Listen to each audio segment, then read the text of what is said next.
Namaskar.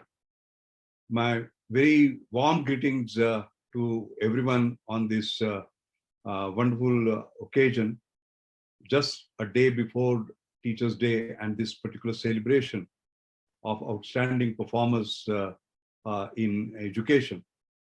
First and foremost, new education policy is once in a lifetime chance for India to not only rethink but reimagine, reinvent, redesign our education system. It is very clear that we started with right to education, but now the important part is right education and right way of education. And the new education policy deals precisely with this. What is the right education as well as what is the right way of education? Let's come to right to education. You know, as we have seen post-pandemic, there has been a devastation in terms of the poor becoming poorer, they're being pushed below the poverty line, and inequalities have increased. So access to education for everyone is going to be important. Inclusion, equity, this is going to be the key.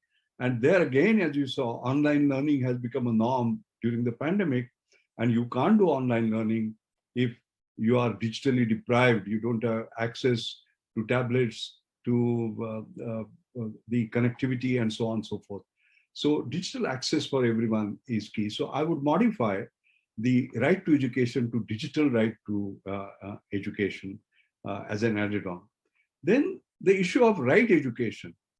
As somebody told me on the other day that the senior children in the senior classes, 2/3 of them will end up in jobs which don't exist today.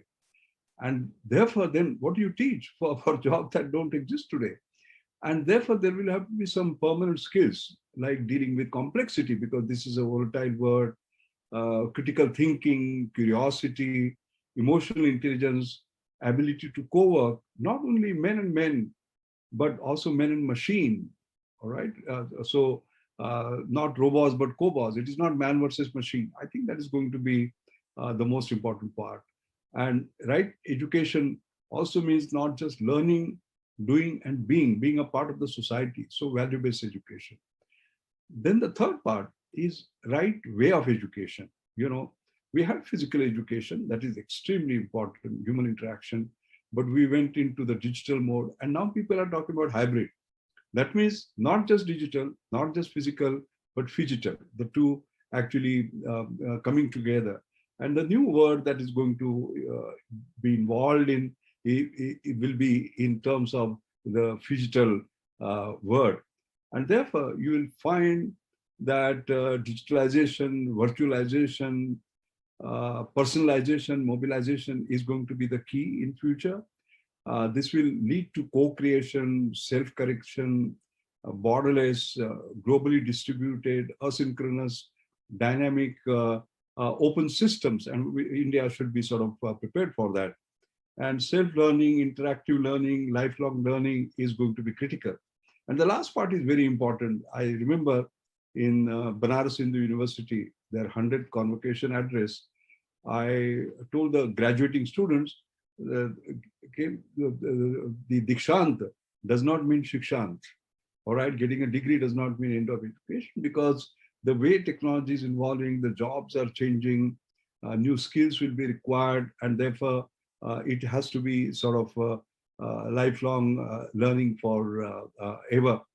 I personally feel that the new education policy, as I said at the beginning of my talk, is an excellent opportunity for India to rethink, reimagine, and recreate, so that we become a powerful force in the world of education across the world, and be a leader, be a guru. So I again congratulate the organizers for thinking of celebrating this 1 year of new education policy after it was launched. And this has to be implemented now in all states. It is not the power of ideas, power of execution that matters. I myself chaired a task force to implement the new education policy in Maharashtra, and that has been sort of a fascinating experience. I hope all the states do it. I hope all India does it. And when they do it, through the new education policy, we'll be creating new India of our dreams. Thank you.